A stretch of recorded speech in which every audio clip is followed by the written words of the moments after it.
আসসালামু আলাইকুম সুপ্রিয় দর্শক, আজকের পর্বে থাকছে চিকেন চাপ রেসিপি। একবারে হোটেল স্টাইলের প্রপার টেস্ট পেতে চাইলে এই চিকেন চাপ রেসিপিটি অনুসরণ করতে পারেন। তাহলে শুরু করছি। বিসমিল্লাহির রহমানির রাহিম। প্রথমে একটি চিকেনের টুকরো নিয়ে নিয়েছি, আর চিকেনটাকে কিভাবে কাটবো সেটি দেখাচ্ছি। চিকেনটাকে কিছুটা হাড় ছাড়িয়ে নিয়েছি, সম্পূর্ণ হাড় কিন্তু ছাড়াবো না, কারণ বাসায় করছি যেহেতু চিকেনটাকে একটু হাড় সহয়ে রাখছি, এতে করে হাড়গুলো একটু বসে বসে রসিয়ে কষিয়ে চিবিয়ে খাবো আর কি। রেস্টুরেন্টে তো আমরা লজ্জার জন্য খেতে পারি না, তাই বাসায় যেহেতু করছি একটু মজা করে খাবো, তাই মজাদার জিনিসটা সম্পূর্ণভাবে ফেলছি না। তো আমি দেখিয়ে দিচ্ছি ঠিক কতটুকু হাড় ফেলে দিচ্ছি আর কতটুকু হাড় রাখছি, আপনারা দেখলেই বুঝতে পারবেন।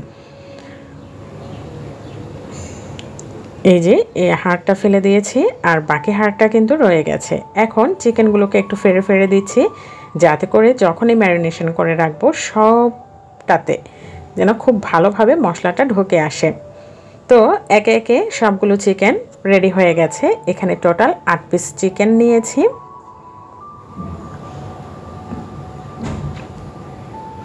অন্যদিকে চিকেনটা ম্যারিনেশনের জন্য যে মশলাটা তৈরি করব সেটি তৈরি করে নিচ্ছি। একটি বোল নিয়ে নিয়েছি, বলে এখন 1 কাপ পরিমাণ টক দই দিয়ে দিয়েছি, সাথে দিয়ে দিচ্ছি 1 টেবিল চামচ পরিমাণ আদা বাটা, 1 টেবিল চামচ পরিমাণ রসুন বাটা, 1.5 চামচ পরিমাণ মরিচের গুঁড়ো, 1/2 চামচ পরিমাণ হলুদের গুঁড়ো, 1 চামচ পরিমাণ ধনে গুঁড়ো, বাসায় তৈরি করা চিকেন চাপের জন্য যে গরম মশলাটা তৈরি করেছি তা 1.5 চামচ পরিমাণ, 1 চামচ পরিমাণ ভাজা জিরে গুঁড়ো, স্বাদ অনুযায়ী লবণ, 2 টেবিল চামচ পরিমাণ টমেটো সস, 2 ফালি লেবুর রস,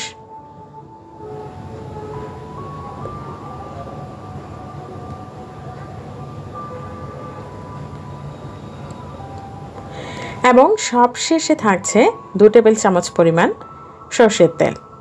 এই তেলটা সহকারে মশলাটাকে খুব সুন্দর করে মিশিয়ে নিচ্ছি।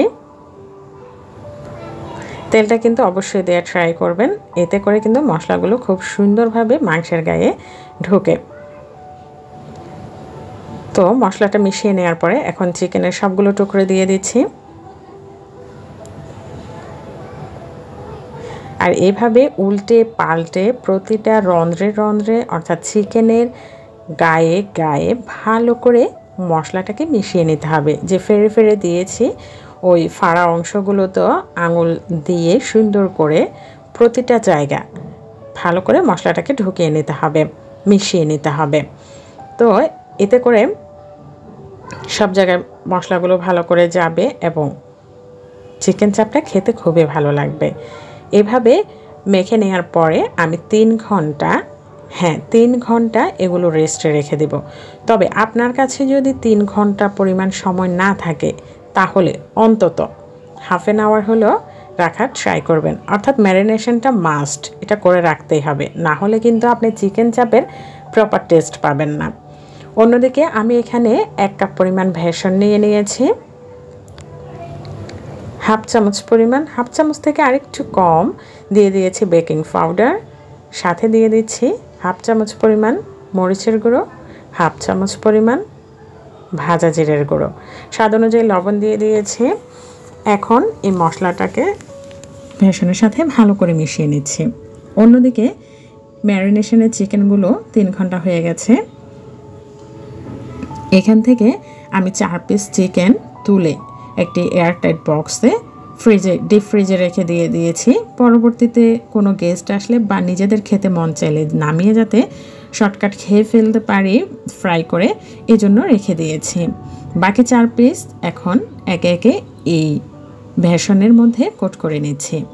এটি ইচ্ছে করলে স্কিপও করতে পারেন, তবে এইভাবে করে খেলে একটু ক্রিস্পি থাকে, ভালো লাগবে খেতে। আর রেস্টুরেন্টে এইভাবে করা হয় অ্যাকচুয়ালি। তো একে একে সবগুলোকে কোট করে নিচ্ছি।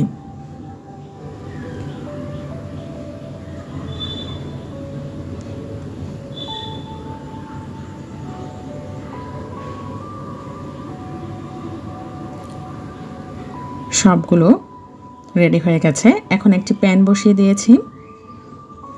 প্যানটা কিছুটা গরম হয়ে আসার পর এখানে দিয়ে দিচ্ছি 3 টেবিল চামচ পরিমাণ সরষের তেল। তেলটাকে কিছুটা গরম হয়ে আসতে দিই। কিছুটা গরম হয়ে আসার পরে এখন সেই চিকেনের টুকরোগুলো কিন্তু দিয়ে দিচ্ছি। খুব বেশি হাই হিটে ভাজবো না, লো টু মিডিয়াম হাই হিটে কিন্তু আমি এই চিকেনগুলোকে ফ্রাই করে নেব। এতে করে ভেতরে জুসি ভাব থাকবে আর উপরে থাকবে কিছুটা ক্রিস্পি, খেতে কিন্তু দুর্দান্ত লাগবে। তো চিকেনগুলো একটা পাশ হয়ে আসার পর এখন আমি উল্টে দিচ্ছি আরেকটা পাশ।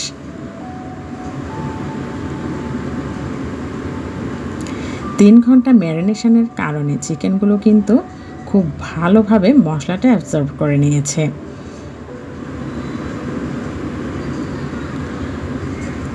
এভাবে চিকেনগুলোকে একটু সময় নিয়ে ভাজতে হবে। তাড়াহুড়া করে ভাজতে গেলে উপরে পুড়ে যাবে, খেতে কিন্তু ভালো লাগবে না তখন আর। আপনারা তেলের বুদবুদ দেখেই বুঝতে পারছেন ঠিক আমি হিটটা কী পরিমাণ দিয়েছি আর কি।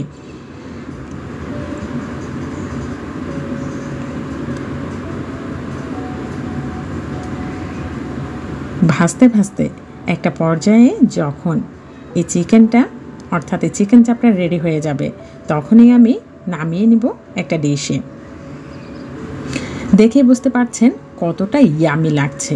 হ্যাঁ, খেতেও কিন্তু দুর্দান্ত হয়েছে। তো সকলকে চ্যানেলটি সাবস্ক্রাইব করে রাখার অনুরোধ রইল, ফ্রেন্ডস অ্যান্ড ফ্যামিলির মাঝে শেয়ার করে যাওয়ার অনুরোধ রইল। আজকের জন্য তাহলে এই পর্যন্তই। আল্লাহ হাফেজ।